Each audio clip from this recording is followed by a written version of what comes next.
ये व्यर्थ के बकवाद करने वाले लोगों से मत मिलो, व्यर्थ के बकवाद करने वाले लोगों की तरफ मत देखो, ये क्या कह रहे हैं, क्या बोल रहे हैं। और तुम भी व्यर्थ का बकवाद मत करो।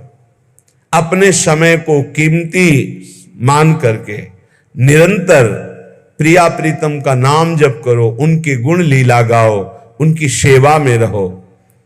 कभी प्रपंच की बातें, कभी प्रतिष्ठा का चिंतन, कभी नाना प्रकार के मान सम्मान का चिंतन, ये घुसने ना पावे हृदय में। बहुत सावधान रहना चाहिए साधक को। ऐसी बातें देखो मत, ऐसी बातें सुनो मत जिससे तुम्हारा हृदय उद्विग्न होकर प्रभु का चिंतन छोड़ दे। बंद करो अभी। अन्य लोगों के संग का त्याग कर दो, जो भगवत विमुख वार्ता करते हैं, संत निंदा करते हैं, दूसरों की निंदा करते हैं। कुछ हाथ नहीं लगता, ये लोग दुर्गति को प्राप्त होने वाले हैं। भक्तन निंदा अति बुरी भूल करे जिन कोय, किए सुकृत बहु जन्म के छिन में दारे खोए। पर निंदा के किए ते नहीं, आवत नहीं कछुआत, मूर्ख पर्वत पाप को ले चल अपने साथ। तो अलम कश्यापि संगत्या, ऐसा संग मत करो जिनके पास बैठने से भक्त निंदा, जन निंदा, भगवत निंदा हो। ऐसे से दूर रहो, अलम बंद कर दो ऐसे लोगों का संग। रात दिन हम श्यामा श्याम का नाम जप करेंगे, श्यामा श्याम के लीला गुण गाएंगे, श्यामा श्याम के ही धाम का शोभा का चिंतन करेंगे। जब तुम अपना जीवन श्यामा श्याम के चरणों में न्यौछावर कर दोगे तो पूरा भार श्यामा श्याम ले लेंगे और तुम्हारे हृदय में मस्ती आ जाएगी। जो ऐसा निश्चयी होता है, दृढ़ निश्चयी, उसके अंदर दृढ़ विश्वास, तो उसके हर समय भगवान की स्फूर्ति होती रहती है। भारी प्रतिकूलता में भी भगवान का सानिध्य अनुभव होता है। वो अनुकूलता में तो भगवान के दुलार को देखता है, लेकिन प्रतिकूलता में भगवान की विशेष कृपा को देखता है। ये संयोग, ये वियोग, संसार की ये द्वंद्वमयी वृत्तियां भक्तों के हृदय में नहीं चुभती। आए की हुज्जत नहीं, गए की तलाश नहीं, क्योंकि नित्य संयोग भगवत स्मृति के प्रभाव से प्रभु का रहता है। शोक, विषाद बहुत ध्यान देने योग्य विषय है। तभी लोगों को ऐसा लगता है कि ऐसा कैसे हो सकता है। भक्त के चरित्रों को जब सुनते तो लगता है ऐसा कैसे हो सकता है, ऐसी परिस्थिति में भी ऐसा कैसे हो सकता है।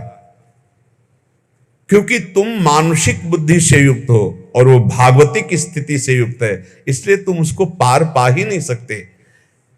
जब तुम अपना जीवन श्यामा श्याम के चरणों में समर्पित कर देते हो हृदय से, फिर उनकी कृपा से सब विघ्न दूर हो जाते, एक अपार मस्ती रहती है। नहीं तो शोक, विषाद, दुख, क्लेश, कष्ट, संताप, भय, उद्वेग, ये सदैव सताते रहते हैं। इसी से डिप्रेशन होता है। बार बार नकारात्मक चिंतन, शोक, विषाद, दुख, चिंता, क्लेश, संताप, भय, उद्वेग, यही पूरे मानसिक स्तर को नष्ट कर देते हैं। उत्साहहीन जीवन हो जाता है। जब तुम श्यामा श्याम को समर्पित हो जाते हो तो ये सब प्रवेश भी नहीं करते, एक अपार मस्ती बनी रहती है। अब क्या होगा? श्यामा श्याम जो करेंगे वही होगा। श्यामा श्याम पता नहीं कैसा करें, नहीं, वो सदैव मंगल भवन है, वो जो करते महामंगल होता है। यह निश्चय उपासक के हृदय में आ जाना चाहिए। इसलिए अपना सारा मन, सारी बुद्धि, सारा जीवन, प्रत्येक श्वास प्रभु को अर्पण कर दो। फिर देखो तुम निहाल हो जाओगे। दुख, शोक, विषाद, क्लेश, कष्ट, संताप, भय, उद्वेग, ये उसी को व्यापते हैं जिसने अपने जीवन को प्रभु के चरणों में अर्पित नहीं किया। इसलिए तुम अपना सारा मन सारी बुद्धि, सारा जीवन, प्रत्येक श्वास केवल प्रभु को अर्पित कर दो, फिर देख लेना श्वास कैसे अर्पित की जाती, राधा राधा राधा। बुद्धि कैसे अर्पित की जाती है, एकमात्र निश्चय कि भगवत सुख ही सुख है, ये जागतिक सुख सुख नहीं, ये दुख है, ये ऐसा दलदल है जिससे आज तक कोई नहीं निकल पाया।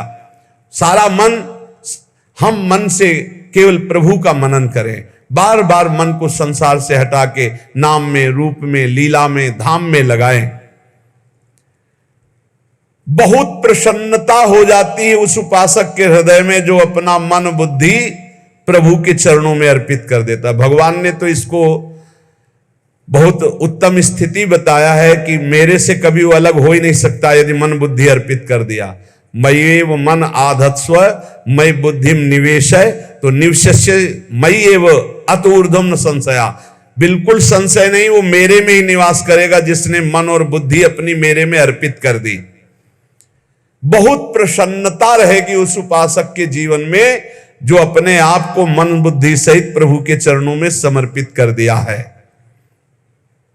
भगवान का आश्रय लेने वाले की पहचान है हर परिस्थिति में प्रसन्न रहना। देखो आप भगवद आश्रित हो कि नहीं, देखो अनुकूल परिस्थिति में तो सब प्रसन्न रहना, लेकिन प्रतिकूल परिस्थिति में प्रसन्न रहना ये भगवान के भक्तों का लक्षण है। हर परिस्थिति में प्रसन्न रहना ये भगवान के भक्तों का लक्षण है। आनंदगन भगवान का आश्रय मिलते ही आनंद छा जाता है हृदय में। उनके पास आनंद का अभाव होता ही नहीं है। जैसे सूर्य का प्रकाश उदय होते ही सूर्य का प्रकाश संपूर्ण अंधकार को नष्ट कर देता है, ऐसे ही भगवान का संपूर्ण आश्रय लेते ही सब दुख चिंता शोक नष्ट हो जाते, आनंद ही आनंद। तुम भगवान के मंगलमय रूप को नहीं जानते हो, पर उनके मंगलमय भाव को, विधान को मानना शुरू कर दो। जो भी होता है मंगलमय होता है। हमने जीवन में देखा है, अगर इधर कोई बहुत बड़ा सुख दिया तो देर नहीं लगेगी, 24 घंटे नहीं व्यतीत होंगे और ऐसे दुख दे देंगे, जिससे दोनों का समान भाव रख करके ना दुख में तुम भूलो प्रभु को, ना सुख में फूलो, सीधे भगवत मार्ग में चल। पूरे जीवन की बात देखा है, भगवान के मंगल विधान में सदा सर्वदा सुख ही सुख है, इस बात को मान के प्रसन्न हो जाओ।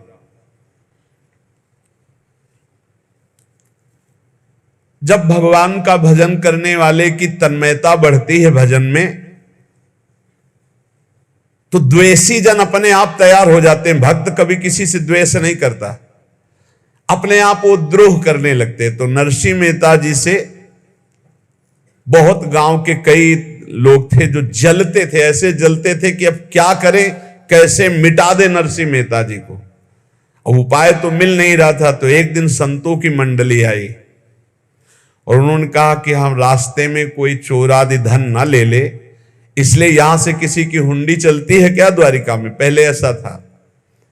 बोले हाँ हाँ, हमारे यहां बहुत बड़े सेठ हैं नरसिंह मेहता जी, पर आप कहोगे वो मना कर देंगे। कई बार कहोगे, अगर वो स्वीकार कर ले तो वहां। और उनका लक्ष्य था कि नरसिंह मेहता जी की तो खाने की भी सुविधा नहीं थी, हुंडी कहाँ की बात आई। उनका था कि जब वो ना कहेंगे तो संतजन नाराज हो जाएंगे, अगर हाँ कह दिया तो वहां हुंडी चुकेगी नहीं, तो संतजन अपने आप इनको शाप दे देंगे, अपराध बन जाएगा, ये नष्ट हो जाएंगे।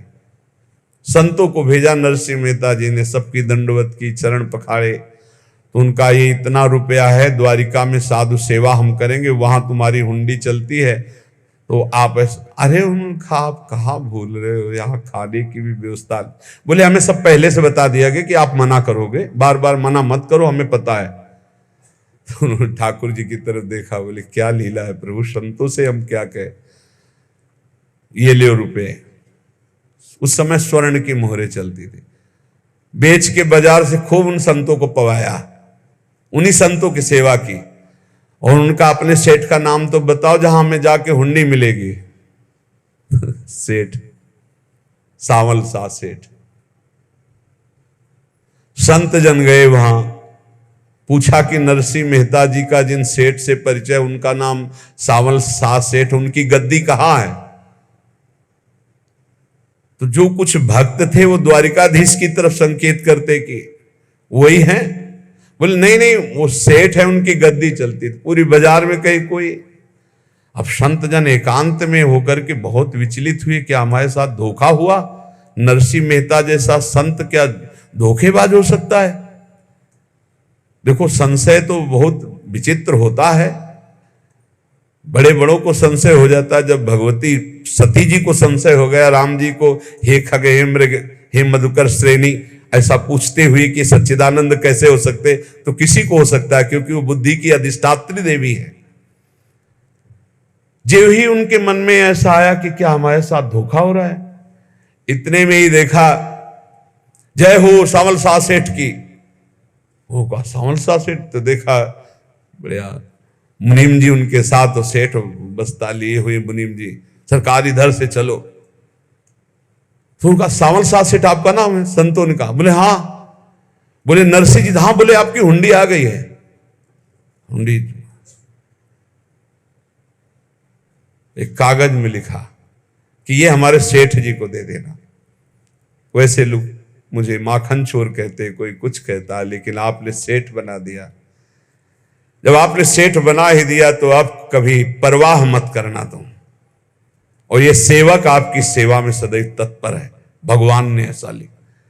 जो भगवद आश्रित है, एक बार ये चलता रहता है, जो संत जन होते हैं उनके विरोधी अपने आप बन जाते हैं, किसी से कोई मतलब नहीं, अपने आप विरोधी बन जाते हैं।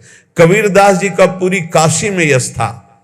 भजन करने वाले महापुरुषों का यश बढ़ता है जब, तो जो भजनहीन होते हैं उनके हृदय में जलन पैदा हो जाती है, और वो उनको विविध प्रकार से फंसाना चाहते हैं, उनको कष्ट देना चाहते हैं। तो कबीरदास जी के यश को धूमिल करने के लिए कुछ ब्राह्मणों ने एक रचना रची। मुड़ मुड़ा के कबीरदास जी के शिष्य बन करके पूरी काशी के सब आश्रमों में निमंत्रण दे आए। कल भंडारा है, संत सेवा है, सबने स्वीकार किया। कबीरदास जी अपनी दिनचर्या करके निकले तो संत मंडली आने लगी। बोले कै बजे सेवा है? साधु सेवा। बोले कौन सी साधु सेवा? बोले कल आपके शिष्यजन निमंत्रण दे के आए, पूरी काशी के सब संत आ रहे हैं। कबीरदास जी ने कहा यहाँ तो एक की भी व्यवस्था नहीं, पूरी काशी के संत आ रहे। अच्छा, समझ में आ रहा है, लीला बिहारी तुम लीला करना चाहते हो। गए अपना निकल गए गंगा किनारे, एक झाऊ के नीचे बैठकर अपना भजन ध्यान में मगन है। 11-12 बजे तो उन्होंने देखा संतों की मंडली, काशी तो बहुत। कबीरदास जी ने देखा कि आश्रम की, तो बोले पता नहीं क्या होगा, चलो चलते हैं। तो ऐसे गमछा वस्त्र करके ऐसे डालकर मुंह ढक करके, वहां बड़ी बड़ी पंगत लगी थी। कबीरदास जी सबको पाओ जी पाओ। कबीरदास जी के रूप में स्वयं भगवान पाओ जी। कबीरदास जी ने कहा अच्छा, जब स्वामी परस रहे तो हम भी बैठ के पा ले। तो जब उसी पंगत में बैठ गए अपना कपड़ा ढक करके, और जब मोहरे की दक्षिणा दे रहे थे सब लोग कि वाह कबीरदास जी ने आज तो साधु से। सबको जब कबीरदास जी के सामने आए तो ऐसे मुंह ढके, बोले देखो जो मेरा होता है उसे मुंह छुपाना नहीं पड़ता, मुंह ढकला नहीं पड़ता। लो दक्षिणा, तुम भी दक्षिणा ले। कबीरदास जी को कबीरदास जी दक्षिणा दे रहे, और वो कबीरदास जी है भगवान, और ये पाले वाले कबीरदास जी है भगवान के जन। कभी भगवान अपने, अरे जमाने जोर लगा ले, कितना जोर लगाएगा, भक्त और भगवान का झंडा कभी न झुकने पाएगा। बिल्कुल चिंता शोक भय उद्वेग रहित जीवन भगवद आश्रित। तुम भगवान के मंगल विधान में सदा सर्वदा प्रसन्न रहो। अब ये विचार कर लो कि भगवान जो करेंगे तुम्हारा मंगल करेंगे। अब थोड़ा ऐसा बीच में लगता है कि अमंगल हो रहा है क्या, लेकिन पक्का समझो बहुत बड़ा मंगल उनका विधान होता है। बहुत ही उत्तम मंगल होता है भगवान के शरणागत का। भगवान हमारे विचारों वाले नहीं हैं, हमारे विचार प्राकृतिक है, भगवान के विचार चिदानंदमय हैं। वो अपने विचार से हमारा मंगल करते हो, हम अपने विचार से मंगल चाहते हैं। भगवान के विचार से मंगल ही हमारा होगा, इसलिए कभी हमको चिंता शोक भय नहीं करना चाहिए। भगवान की ओर से कभी तुम्हारे लिए ऐसा विधान नहीं होगा कि तुम दुखी हो जाओ, बस तुम्हारी सोच हो सकती है, उसका परिणाम बहुत मंगल होगा। जगत की ओर से निराश हो जाओ, किसी से आशा मत रखो, फिर आप देखो आपका जीवन कैसा आनंदमय व्यतीत होता है।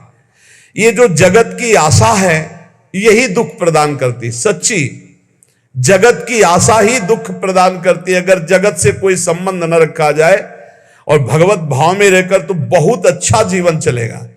अपने कर्तव्य का पालन करो, परिवार को भगवत स्वरूप मानकर पोषण करो, किसी से कोई संबंध मत रखो, कोई आशा मत रखो, यही अध्यात्म सिखाता है। अपने आप भगवत स्वरूप, सबका व्यवहार मंगलमय और आपका जीवन मंगलमय। अपने घर में ऐसे रहो जैसे किसी अतिथि के घर में रह जाता है। चलना है, यहां से जाना है। कौन रहता है अपने घर में अतिथि की भांति? भगवान का भक्त। जाना है यहां से, अपनी प्रिया प्रीतम के पास जाना। ये हमारा घर नहीं है, यहां तो हम समय व्यतीत कर रहे हैं, अपनी आयु व्यतीत कर रहे हैं भगवत आराधना करते हुए। हमें जाना है प्रिया प्रीतम के पास। वास्तविक घर भगवान का धाम है हमारा, वास्तविक घर वाले प्रभु हैं हमारे।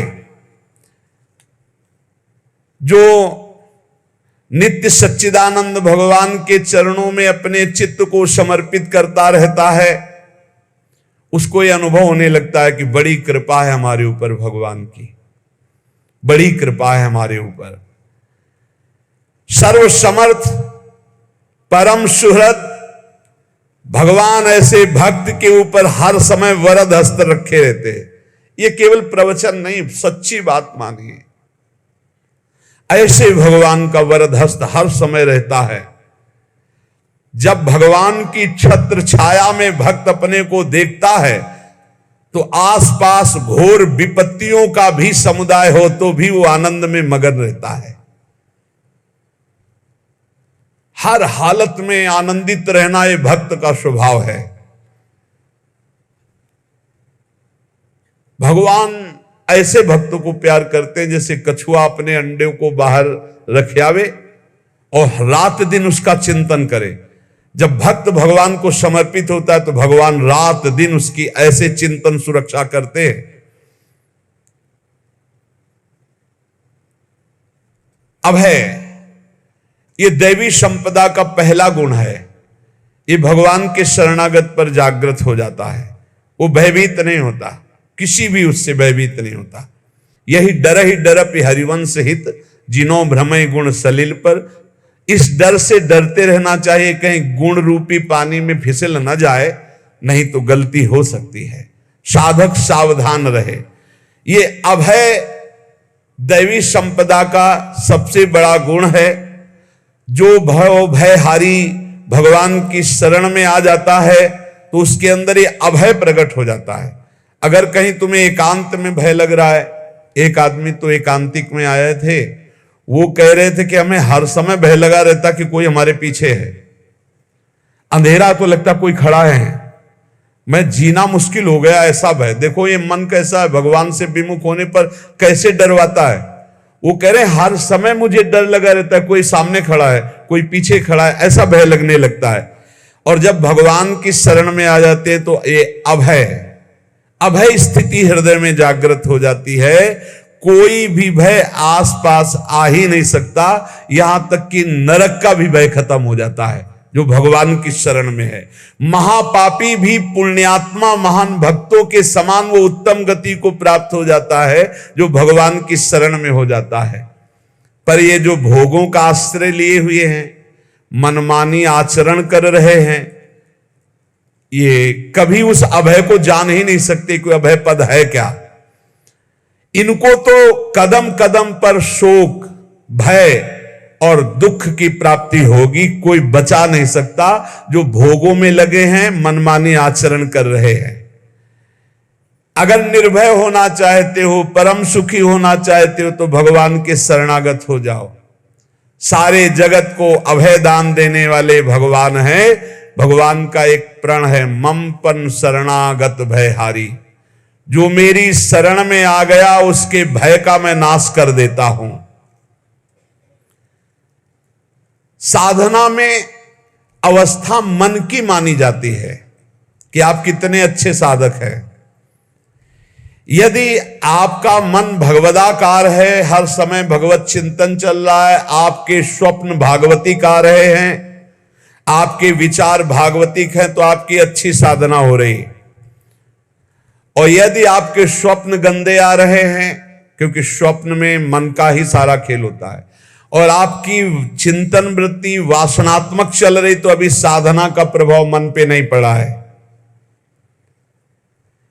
जिसका मन हर समय भगवत चिंतन करता रहता है, वो जीते जी जीवन मुक्त हो जाता, अनुभव होता है। जैसे किसी ने कहा कि हमें कैसे पता चलेगा कि हमारा काम हो गया है, तो जैसे आप भोजन पा लेते हैं तो किसी दूसरे से गारंटी थोड़ी लेनी होती कि हम छक गए हैं क्या, आप जरा बताना हम छक गए हैं क्या। नहीं, अपने हृदय में आ जाता है कि अब मैं तृप्त हो गया। ऐसे ही अपने हृदय में आ जाता है कि मेरा काम हो गया, अब मेरा जन्म नहीं होगा। ये हृदय में आ जाता है, अपने आप अनुभव में आ जाता है। जब स्वरूप बोध होता है तो किसी और से सलाह थोड़ी लेनी होती है, वो अपने आप अनुभव में आ जाता है। हां, यदि गुरुदेव का वर्ण नहीं किया है तो फिर आपको किसी न किसी गुरु से प्रमाणित करवाना पड़ेगा। और अगर गुरुदेव का वर्ण किया है तो वही मंत्र, वही नाम, वही गुरु शरणागति आपको अंदर से पुष्ट कर देगी कि आपका काम हो गया है। विषय चिंतन करता हुआ मन विषय आसक्ति को प्राप्त होता है। विषय आसक्ति को प्राप्त हुआ मन बार बार जन्म, मरण और नरक को प्राप्त होता है। बस ये विषय चिंतन हटाना ही प्रमुख कर्तव्य साधना का है। बार बार मन को विषयों से हटा करके प्रभु के नाम में लगाओ, प्रभु के रूप में लगाओ, प्रभु की लीला में लगाओ। जहां भगवान प्रकट होते हैं वहां परमानंद की बाढ़ आती है। पर ये ध्यान रखें, गुलाब का फूल कांटों में खिलता है। उसकी सुगंध लेनी, फूल लेना है तो कांटों से बचाकर। ऐसे ही जब आप भगवत चिंतन के लिए चलेंगे तो आपका चिंतन चुराने के लिए माया विविध नाटक करेगी, कांटे फैलाएगी। कोई तुम्हारी निंदा करेगा, कोई अपमान करेगा, कोई उपहास करेगा, तुम्हारी अव्यवस्था हो सकती है, तुम्हारी परिस्थिति बहुत भयावह हो सकती है। इन परिस्थितियों में भी भगवत चिंतन का तार ना टूटने पावे तो आगे गुलाब का फूल है। जैसे कांटे से बचाकर गुलाब का फूल लेते हैं और भगवद अर्पित करके सौरभ का सुख लेते हैं, ऐसे ही भगवान के प्रेमानंद का अनुभव करने के लिए संसार के कांटों से बचना होगा। और खिलेगा यही फूल संसार में ही, मनुष्य देह में, और योनियों में नहीं। भगवत प्राप्ति स्वर्ग में नहीं होगी, इसी मृत्यु लोक में होगी। पहले मन नहीं लगता भगवत चिंतन में। भगवत चिंतन जबरदस्ती करना पड़ता है। भगवत चिंतन जे ही प्रारंभ करोगे ते ही बहुत बाढ़ आ जाएगी पाप चिंतन की। ध्यान दीजिए, बहुत लोग प्रश्न करते रहते हैं कि हम जब भजन में बैठते हैं तो बहुत गंदी बातें आती, मन बड़ा चंचल होता है, भाग जाता है। ऐसा प्रारंभ में जब कोई भगवत चिंतन प्रारंभ करता है तो उसका मन विषयों में भागता है, गंदी बातों में भागता है। अब लोग कहते पहले तो हमारा चिंतन बढ़िया होता था, अब चिंतन नहीं होता। तो कोई सिद्ध पुरुष थोड़ी हो गए, तुम्हें जबरदस्ती चिंतन करना होगा। जगत के प्राणी में जहां मन जाए तो इसमें भी भगवान, पदार्थ में मन जाए तो उसमें भी भगवान। जहां जहां मन जाए वहां वहां भगवान देखो, या मन को हटाकर नाम मंत्र में लगाओ। ऐसे भगवत स्मृति जागृत की जाती है। बार बार प्रयास करना होता है। कई लोग ये प्रश्न करते हैं कि हमसे बड़े पाप हो गए तो क्या हमें भगवान की प्राप्ति हो जाएगी? तो यहां कह रहे हैं भगवान किसी के पूर्व जीवन को नहीं देखते हैं, वर्तमान के भजन को देखते हैं। पकड़ो इस बात को। अगर वर्तमान में आज आप सुधर गए हो, नाम जप कर रहे हो, तो आप भक्त हो। ये गीता जी में भगवान ने कहा, अपिचेत सुदुराचारो भजते माम अनन्य भाग साधुरेव समंतव्या सम्यक व्यवसिता। ऐसा बहुत दुराचारी पहले रहा है, बाद में उसके मन में आ गया कि भगवान के सिवा हमारा कोई कल्याण करने वाला नहीं, हमारा कोई नहीं, तो भगवान कहते हैं मैं उसे साधु ही मानता हूं, उसे साधु बना देता हूं। भगवान किसी के पूर्व जीवन को नहीं देखते। बहुत बढ़िया बात है। कल तक हम क्या करते रहे भगवान नहीं देखते, आज क्या कर रहे हो ये देखते हैं। यदि आज आप भजन में लग गए हो, अच्छे आचरण कर रहे हो, तो आपको भगवत प्राप्ति हो जाएगी। भगवान ये नहीं देखते कि पूर्व में पुण्यात्मा रहा है कि पापात्मा रहा है। भगवान वर्तमान में देखते कि मेरा भजन कर रहा है, बस इसी से कल्याण कर देते हैं। पकड़ो इस बात को, तो कभी प्रश्न नहीं उठेगा कि क्या हमको भी भगवत प्राप्ति हो सकती है क्या। हमारा मन यदि श्री भगवान को चाहने लगे तो श्री भगवान हमारे मन में ही आकर बस जाएंगे। भगवान की रूप माधुरी में मन डूबने लगेगा। यथार्थ सत्य, जो भगवान से थोड़ा भी प्यार करने लगे हैं, उनके हृदय में भगवान की उनकी भावना के अनुसार झलक आने लगी है। हृदय में प्रभु के आते ही अनंत जन्मों के संस्कारों का नाश हो जाता है। इसलिए तुम अपने पहले वाले घृणित जीवन को याद भी मत करो और उसको सोचकर जरा निराश भी मत हो। अमावस्या में घोर अंधकार रहता है, पर प्रातः काल में अंधकार नष्ट हो जाता है। ऐसे ही नाम का उच्चारण करते ही तुम्हारे जितने पाप अंधकार हो सब नष्ट हो जाएंगे। तुम चाहो कि एक क्षण भी प्रभु को ना भूलो। अब वर्तमान में ऐसी स्थिति बनाओ। जो प्रभु को नहीं भूलने की चाह करता है कि मुझे ऐसी स्थिति प्राप्त हो कि मैं कभी प्रभु को ना भूलूं, तो सच्ची मानो और कोई बात भगवान सुने ना सुने, ये बात जल्दी सुन लेते हैं। भजन की मांग करो तो बहुत जल्दी भगवान पूर्ण करते हो। भजन जिसका चलने लगा तो फिर लोक लोकांतर के सारी रिद्धियां सिद्धियां सुख वैभव तो उसके चरणों में लौटते हैं।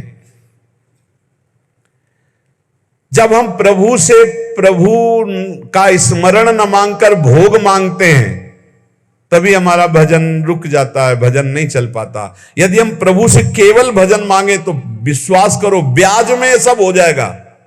मूल भजन तो आपका बचेगा ही, ब्याज में लोक लोकांतर के भोग आपके चरणों में लुटते घूमेंगे। आप भजन करके तो देखो। अरे घिघियाने की जरूरत नहीं, किसी से मांगने की जरूरत नहीं, भजन करके देखो, सब ठीक हो जाएगा, सब अपने आप बन जाएगा। हम बहुत बड़ी भूल कर देते हैं कि थोड़ा भजन करके प्रभु से कुछ सांसारिक वस्तुएं, स्थितियां, परिस्थितियां बदलने की मांग कर लेते हैं, जिससे भजन छूट जाता है। प्रभु की स्मृति इतनी महान है कि जिन्होंने बैर भाव से प्रभु का स्मरण किया उनको भगवान की प्राप्ति हो गई। जैसे कंस आदि भगवान से बैर ही तो रखते थे, लेकिन भगवान की स्मृति रहती थी। स्मृति ने उनको भगवत प्राप्ति करा दी। स्मृति में महान सुख है, पर वो जब भक्ति रस से युक्त स्मृति होती तब माधुर्य रस, प्रेम रस का अनुभव होता है। कल्याण तो वैर भाव से स्मरण करने वालों को भी प्राप्त हो गया। यदि आप भक्त हो और ये चाहते हो कि आपकी भागवती की स्थिति बहुत जोर की हो, तो हम आपसे प्रार्थना करते हैं कि रोज प्रभु से एक ही बात मांगिए, मुझे अखंड स्मृति दीजिए। अर्जुन जी को पूरी गीता जी सुनने के बाद यही मिला, नष्टो मोहा स्मृति लब्ध्वा। स्मृति, प्रभु आप हम पे ऐसी कृपा कर दो कि हमारे हृदय में किसी और व्यक्ति, वस्तु, स्थान की स्मृति न रह जाए, केवल आपकी स्मृति रह जाए। ये चाह भगवान बहुत जल्दी पूर्ण कर देते हैं यदि उपासक हृदय से ये बात मांगे। भगवान की कृपा से ही ऐसा हो सकता है कि अखंड स्मृति ये कर्म फल से नहीं मिलती है। प्रभु के प्रति निर्भर होकर जो दैन्यता पूर्वक प्रभु से मांगता है और हर समय अभ्यास करता रहता है भगवत स्मरण का, उसको ये स्मृति मिलती है। और स्मृति मिल गई तो इससे बड़ी कोई स्थिति नहीं, हर समय भगवान का स्मरण। प्रभु से मन प्रतिपल नया नया स्वाद लेकर के आसक्त होता रहता है, नवम नवम। प्रभु कभी बासी नहीं होते। जैसे किसी व्यक्ति को देखो तो देखते देखते मन हट जाएगा कि देख लिया बहुत सुंदर है, ठीक है, लेकिन वो एक दिन मन हट जाएगा। और प्रभु की सुंदरता नवम नवम है, प्रभु के नाम का स्वाद नवम नवम है, प्रभु की लीला का स्वाद नवम नवम है, प्रभु के धाम की शोभा नवम नवम है। जैसे आचार्य महाप्रभु हरिवंश चंद्र जी कहते, नयो नेह नवरंग नयो रस नवल श्याम वृषभानु किशोरी, नव पीतांबर नवल चूनरी, नई नई बूंदन भींजत गोरी, नव वृंदावन हरित मनोहर, नव चातक बोलत मोर मोरी, नव मुरली जो मल्हार नई गति, सब कुछ नया। तो नवम नवम प्रभु प्रतिपल नवम नवम प्रभु का रूप, प्रियाजू का नवम नवम, अबहीं और अबहीं और अबहीं और है। तो कहते हैं जब मन निरंतर स्मृति में डूबता है तो जब प्रभु की रूप माधुरी प्रकाशित होती तो ऐसी नवम नवम कि कभी ये नहीं होता कि रूप बासी हो गया, ये वही रूप है जो हमने अभी देखा था, नवम नवम। इसलिए आनंद की उफान आती रहती है उपासक के हृदय में। ऐसी प्रियता, ऐसा आनंद बिना भजन के नहीं अनुभव में आएगा। इसलिए तुम विश्वास करो, तुम्हें बहुत सुंदर सुख मिलने वाला है, आगे अपार सुख मिलने वाला है। ये थोड़ा दुख का समय काट लो, जब तक जीवन है ये दुख सुख की लहर आती रहेगी, आप इसको सह जाओ, आगे बहुत आनंद है, विश्वास मान लीजिए, बहुत आनंद है। जो ये विश्वास कर लेता है वो प्रभु के मार्ग में चलकर प्रभु को प्राप्त कर लेता है। नहीं तो इतने रोड़े हैं कि आप ऊब जाओगे, बहुत रोड़े हैं। जो प्रभु के मार्ग में चलता है तो माया के बहुत से पार्षद अपना प्रभुत्व दिखाने उनके पास आते हैं, महिमा अपनी दिखाने, पर वो किसी वस्तु स्थिति अवस्था प्राणी पदार्थ का प्रभाव स्वीकार ही नहीं करता, क्योंकि भगवत स्मृति परायण है, भगवान की कृपा पर विश्वास है, इसलिए उसको कोई फंसा नहीं पाता। वो नित्य निरंतर प्रभु से घुला मिला रहने के कारण उसकी मस्ती में कोई फर्क नहीं पड़ता। माया का प्रभुत्व रखने वाले उसे फंसाने की चेष्टा करते हैं, पर उस पर किसी का असर नहीं होता, वो कहीं लिप्त नहीं होता, वो कहीं दुखी सुखी नहीं होता,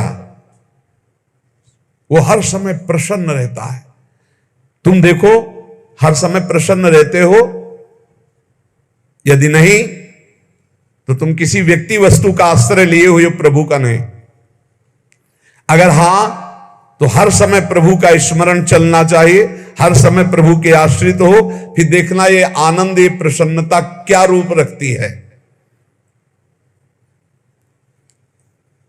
बड़े बड़े मस्त संतों को देखा, मस्त ऐसे उन्माद में मस्त, उस सुख के लिए ललचाओ, कब तक जन्मते मरते रहोगे, कब तक बार बार दुख भोगते रहोगे, कब, बड़ा प्रपंच है ये।